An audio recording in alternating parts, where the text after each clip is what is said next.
வெண்பால் கொண்ட சிறுதீவு கால் கொண்டு நடமாடும் நீதான் என் அதிசயம். உலகில் ஏழல்ல அதிசயங்கள் வாய் பேசும் பூவெனி எட்டாவது அதிசயமே.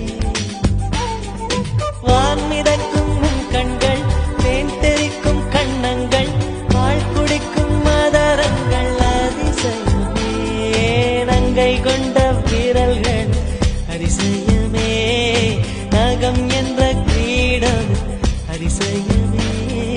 அசையும் வளைவுகள் அதிசய